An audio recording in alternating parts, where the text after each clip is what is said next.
स्वागत है आपका और एक नए वीडियो में और एक नए टॉपिक के साथ।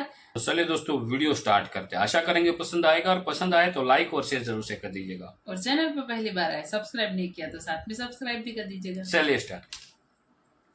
पाकिस्तान के एक सहाफी हैं हामिद मीर साहब, वो नरेंद्र मोदी साहब की एक लफ्ज को कंफ्यूज कर गए जिसपे इंडिया और पाकिस्तान के मीडिया के लोगों के दरमियान एक बहस शुरू हो गई है। अर्बन नस्ल की सोच यानी कि अरब नस्ल की सोच आपका और हमारा मंगलसूत्र भी बचने नहीं देंगे। अब बताइए कि इन्होंने शब्द का गलत मतलब निकाल लिया, अर्बन नक्सल को अरब नस्ल कह दिया। अर्बन नक्सल्स की बात कर रहे हैं कांग्रेस के बारे में, तो हामिद मीर साहब उसको कंफ्यूज कर गए एज अर्बन नस्ल। पूरी दुनिया हंस रही है उनके ऊपर कि यार क्या मतलब है ये आप कैसे ऐसे बोल सकते हो, आप कैसे ये झूठ बोल सकते हो। एक तरफ तो जो मोदी साहब हैं इनको कुछ अरब ममालिक में बुलाकर अवार्ड दिए जाते हैं, इनके गले में कीमती हार डाले जाते हैं। दूसरी तरफ ये मोदी साहब अरबों को बुरा भला भी कहते हैं। हम जब रूस जाते हैं तो मसाइल हो जाते हैं, को मसाइल हो जाते हैं, और हम जब हमारे पास ईरान आता है तो दुनिया को मसाइल हो जाते हैं। अच्छा, पाक ईरान दोस्ती के नज़ारे 1965 और 1971 की पाक भारत जंग के दौरान भी देखे गए, जब ईरान जंगों में पाकिस्तान का खुलकर साथ दिया। सबसे ज़्यादा ट्रेड है हिंदुस्तान की ईरान के साथ, सबसे ज़्यादा तेल खरीदता है वो ईरान से। चाबहार की बंदरगाह तक सड़क बनाने के लिए वो तैयार है, विच इज़ $400 बिलियन इन्वेस्टमेंट। उस पर कोई एतराज़ नहीं है। हमने इनके बच्चे मारे हुए हैं कि हमें धड़क सैंक्शन। इंडिया ने जिस तरह स्पाइन दिखाई और वो मोदी बार बार वो जो कहते हैं कि देखिए रशिया कदम थी, हमने तेल मंगवाया और उन्होंने उस मंगवाया जब बहुत सस्ता था। ये बहुत बदकिस्मती की बात है कि हम न्यूक्लियर पावर हैं, हम 25 करोड़ का मुल्क हैं, हमारे पास रिसोर्सेज की कोई कमी नहीं है, फिर भी हम रो रहे हैं और IMF के आगे टिकचकोल लेके खड़े हैं। मुझे बताएं मैं किसका दामन पकड़ूं, किसके गिरेबान में हाथ डालूं।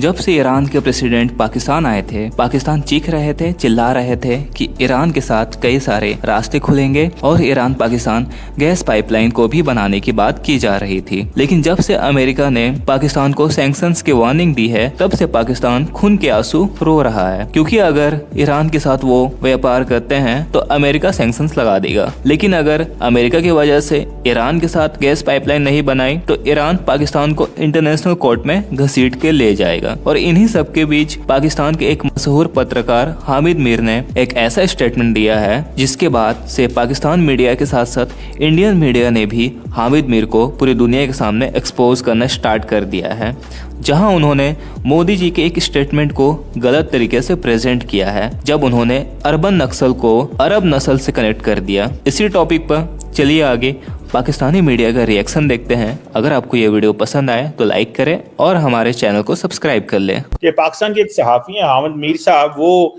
नरेंद्र मोदी साहब की एक लफ्ज को कंफ्यूज कर गए जिसपे इंडिया और पाकिस्तान के मीडिया के लोगों के दरमियान एक बहस शुरू हो गई है, जिसपे नरेंद्र मोदी साहब कह रहे हैं अर्बन नक्सल्स की बात कर रहे हैं कांग्रेस के बारे में, तो हामिद मीर साहब उसको कंफ्यूज कर गए एज अर्बन नस्ल। ठीक है जी, कि अरबी नस्ल जो है, तो वो कह रहे हैं एक तरफ जो अरबी हैं वो आप नरेंद्र मोदी साहब को बड़े हार डालते हैं, दूसरी तरफ वो आपको जो है वो कह रहे हैं कि जो अर्बन नस्ल के लोग इधर आए हुए हैं इंडिया के अंदर। हमसायों के साथ ताल्लुकात को बेहतर बनाना जो है वो पाकिस्तान के भी मुफाद में है, पूरे रीजन के मुफाद में है। लेकिन एक हमसाया ऐसा है जिसके साथ पाकिस्तान कोशिश की कि मामलात बेहतर हो जाएं, लेकिन शायद वो जो हमसाया है उसकी जो रूलिंग एलीट है, हुक्मरान अशराफिया, वो इंटरेस्टेड नहीं है। और आप मेरा इशारा समझ गए, मेरा इशारा है भारत की तरफ। और भारत के जो वज़ीर आज़म हैं नरेंद्र मोदी, वो पिछले कुछ दिनों से ऐसे बयानात दे रहे हैं कि अब लगता है कि उनका टारगेट सिर्फ पाकिस्तान नहीं है, बल्कि उनका टारगेट जो है वो मुसलमान बहसीत एक कम्युनिटी के हैं।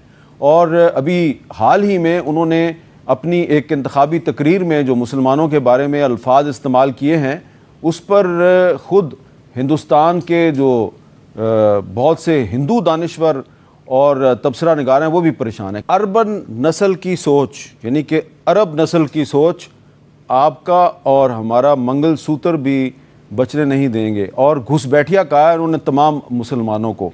अब इसमें कोई शक की गुंजाइश नहीं है। तो एक तरफ तो जो मोदी साहब हैं इनको कुछ अरब ममालिक में बुलाकर अवार्ड दिए जाते हैं, इनके गले में कीमती हार डाले जाते हैं। दूसरी तरफ ये मोदी साहब अरबों को बुरा भला भी कहते हैं।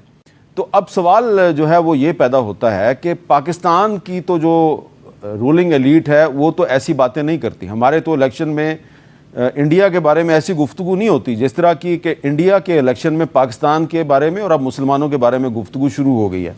तो अगर मोदी साहब दोबारा इलेक्शन जीतते हैं, जिसके काफ़ी इम्कानात नज़र आते हैं, तो पाकिस्तान और भारत के ताल्लुकात की नौयत क्या होगी? और जो इंडियन पार्लियामेंट में अखंड भारत का नक्शा लगा दिया गया है, ग्रेटर इंडिया का नक्शा लगा दिया गया है, तो क्या ये भी सिर्फ एक सियासी कार्रवाई है या इसको अमली जामा पहनाने की कोशिश भी की जाएगी? जनाब अमेरिका साहब, वो कहते हैं देखिए, ऐसा नहीं हो सकता। अमेरिका, ईरान जो है वो अमेरिका के गले में फंसी हुई वो हड्डी है जिसे वो ना निगल सकते हैं ना उगल सकते हैं।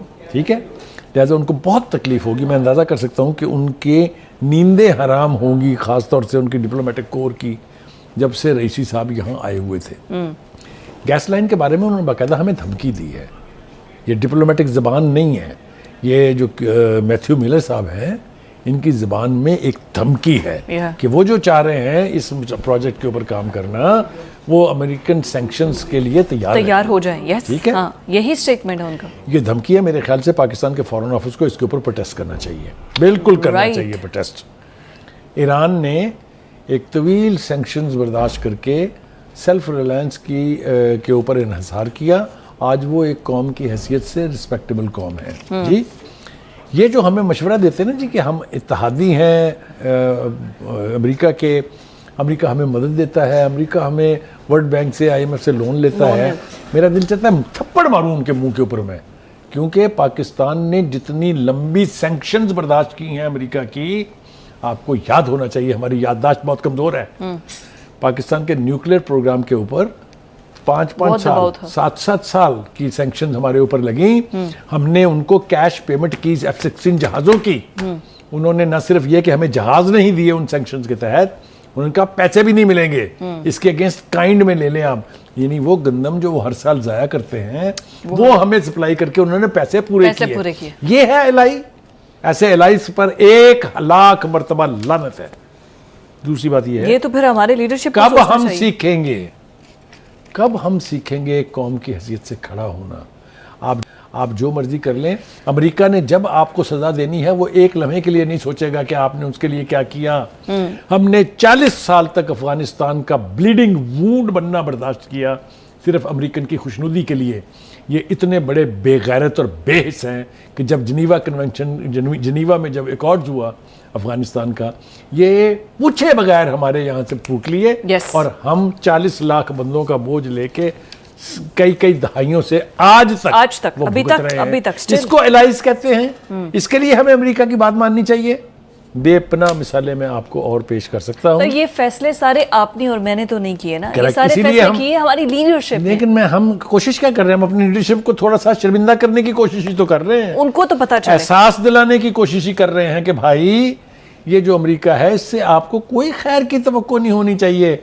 इसने अफगानिस्तान में फिर आपको फंसाना है और हमने फिर फंसना है। लिख ले मेरी बात अमेरिका की खातिर। अब तो क्या ईरान इंडिया के साथ ट्रेड कर रहा है, इंडिया पर कोई सैंक्शंस नहीं है, लेकिन पाकिस्तान अगर गैस पाइपलाइन के जरिए गैस लेकर आता है, द अल्टीमेट हम पर सैंक्शंस है। किस कदर बायस्ड एटीट्यूड है अमेरिकन का हमारी तरफ कि सबसे ज्यादा ट्रेड है हिंदुस्तान की ईरान के साथ, सबसे ज़्यादा तेल खरीदता है वो ईरान से। चाबहार की बंदरगाह तक सड़क बनाने के लिए वो तैयार है, विच इज़ $400 बिलियन इन्वेस्टमेंट।